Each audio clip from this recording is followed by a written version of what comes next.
มาส่งถึงพี่น้องผู้บันแห้งเขาตั้งเสียงอยู่เขามื้อในเดือน6มกราคมปีใต้2/1ปากปลาย15นี้วันที่15เดือนธันวาคมปี2/21ข้าเฮาเตียวข่าวเงาหลายๆ6ข้อเสมาสืบต่างถึงในปันพี่น้องเขากว่าอยู่เขาอ่อนตั้งสุดในเฮาคำมาถ่อมด้วยข่าวเงาข้อที่1อันมีชื่อว่าซึกมันและซึกขังแข็งยึดกันหาวแห้งหลายๆตีอันว่านั้นเสเดมาสืบต่างถึงในปันพี่น้องเขากว่าอยู่เขา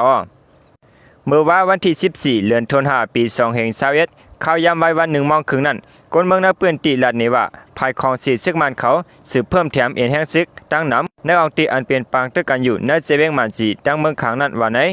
คนเมืองนาเปื้อนตีคนหนึ่งลาติสื่อข่าวเตอร์74มีเดียว่าปางตึกนั้นเดเป็นป้อนไหนข่าวยาม7 โมงนั้นเสตึกกันไว้หาวแห้งอยู่ภายของสีซึกมันเขาแถมเอ็นแห้งซึกเข้ามาแทงหมอก1ปากไปในว่าไหน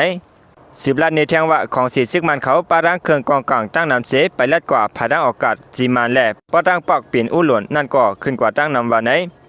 เจ้าซึกหลงนอปูลาติสื่อข่าวเตอร์74มีเดียว่าดับมันคามายะ601แหล่คามายะ139เขาก็ปื้อยึดเครื่องลงเสืออองเตียนซึกขังแข็งเขามีไว้นั่นเสของสีซึกมันเขาเอาเครื่องวินเสมาปล่อยหมักใจแทงว่าไหน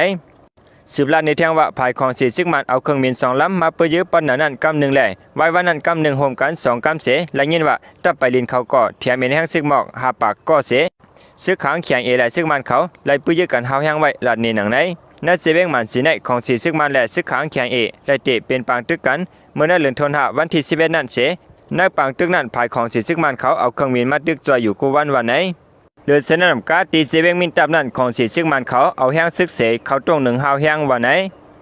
เมื่อในวันที่15เดือนธันวาคมปี2/21เข้าย่ำกลางเนินนั้นตีเจเวงมินตับของสีซึกมันเขาเอาเครื่องบิน4 ลำวินเรียบปั่นด้วยหาวแห้งแหล่ตับไปลินเขาอันปักเสไว้ในเวียงมินตับนั่นก็เพื่อยื้อหมักหลงอำถาดำไว้เส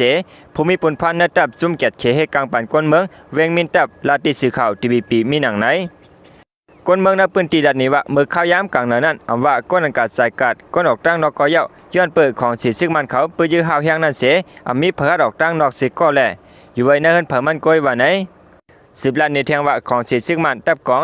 274เวงมินตับนั่นก็เอาเครื่องวินเสมาปล่อยหมากหิมกองโมสันมินสีลี่แหล่จ้องนาตะละหาวแห้งเสตับไปลินเขาก็เพื่อยื้อหมากลงหาวแห้งเหมือนกันว่าไหน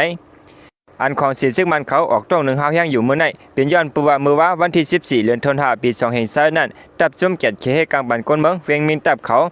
ซิมเอาไล่เครื่องกองกลางอันของสีซึกมันเขาเอามาแถมแห้งซึกตากก้า6 ลำนั่นแหละเผา8 ก้าเขาว่าไหน